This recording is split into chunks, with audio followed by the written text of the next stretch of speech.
Assalamualaikum warahmatullahi wabarakatuh. Perkenalkan kami dari kelompok 4.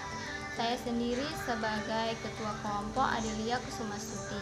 Adapun anggota kelompok saya yaitu Rabiatul Saada, Sri Rahmitasyah, Tika Wahyuni, Feli Purnamasari, Putri Wulandari, dan Sri Wulandari. Adapun tujuan kami di sini yaitu untuk memenuhi tugas yang diberikan oleh Ibu Rinawati, SPDI MSc dengan mata kuliah mikrobiologi. Baik, langsung saja dimulai dengan saya sendiri. Virus adalah agen infeksi berukuran kecil yang bereproduksi di dalam sel inang yang hidup. Ketika terinfeksi, sel inang dipaksa untuk menghasilkan ribuan salinan identik virus asli dengan cepat. Misalnya seperti virus corona yang menjadi pandemi di seluruh dunia pada saat ini. Selain itu, virus tidak dapat dilihat dengan mata telanjang melainkan menggunakan mikroskop. Virus tidak memiliki sel. Pembentukan virus-virus baru berlangsung di dalam sel inang yang terinfeksi. Sedangkan bakteri akan dijelaskan oleh Rabiatul Saada. Di sini saya akan menjelaskan tentang bakteri. Bakteri adalah organisme tunggal yang memiliki ukuran sangat kecil yang hanya dapat dilihat melalui alat bantu mikroskop.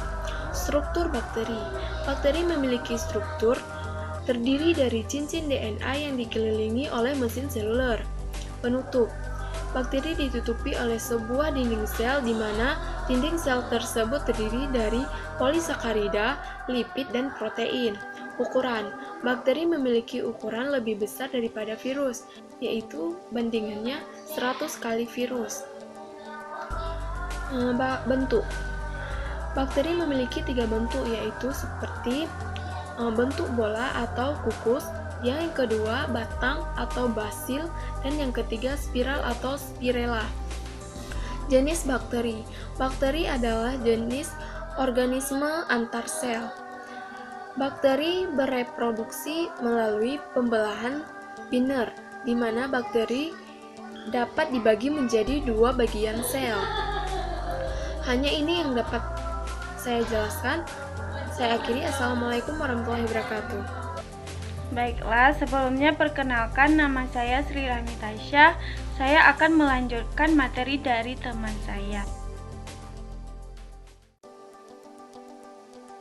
Banyak yang tidak mengetahui bahwa virus yang masuk ke dalam organ tubuh makhluk hidup ternyata dapat menguntungkan di dalam tubuh manusia, yang dapat menghindari kerusakan pada organ tubuh manusia dan tidak memberikan pengaruh efek samping yang dapat merugikan manusia.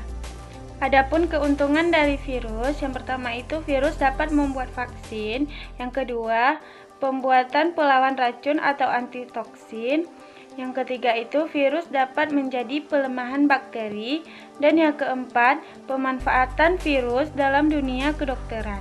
Baiklah, terima kasih. Selanjutnya akan dilanjutkan oleh teman saya. Perkenalkan, nama saya Rika Huni. Saya dari kelompok 4 ingin menjelaskan tentang virus yang merugikan.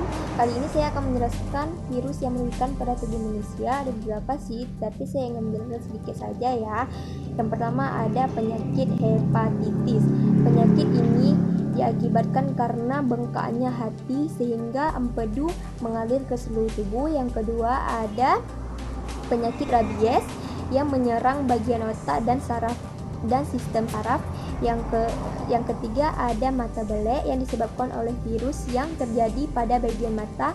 Baik gejalanya ada pada mata merah, bengkak, gatal, dan mengeluarkan banyak kotoran. Yang keempat ada demam yang disebabkan oleh virus dengue atau genus Flavivirus yang tersebar lewat gigitan nyamuk Aedes.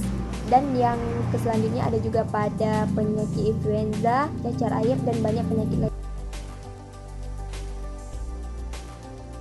Perkenalkan, nama saya Feli Purnamasari. Di sini saya akan menjelaskan contoh virus. Yang pertama itu virus herpes simplex yang menular melalui sentuhan fisik. Yang kedua, virus influenza dan virus parainfluenza yang menyerang sistem pernapasan.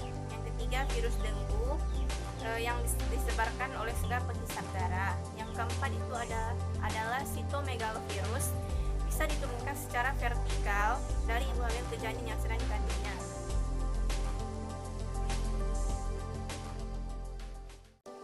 Saya Putri Lendari. Baik, di sini saya akan menjelaskan tentang peran mahasiswa FKM dalam menangani bahaya virus.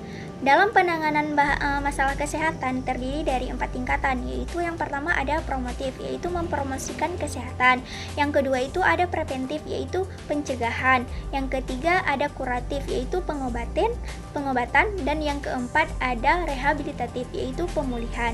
Maka untuk Kesmas itu bergelutut pada bidang promotif dan preventif saja. Sedangkan untuk yang kuratif dan rehabilitatif itu merupakan tugas dari para medis seperti dokter, perawat dan sebagainya. Kemudian dalam menangani masalah virus ini tentunya sama halnya dalam menangani masalah-masalah kesehatan lainnya, yaitu dengan melakukan promotif dan preventif bagi mahasiswa FKM. Contohnya, Kesmas harus mampu mengajak masyarakat agar dapat menghindari virus, yaitu dengan memberikan edukasi maupun melakukan suatu gerakan maupun aktivitas yang dapat memberikan suatu pemahaman kepada masyarakat akan bahayanya virus. Contohnya, kita melakukan penyuluhan tentang PHBS, yaitu perilaku hidup bersih dan sehat, dengan mengambil tema cuci tangan.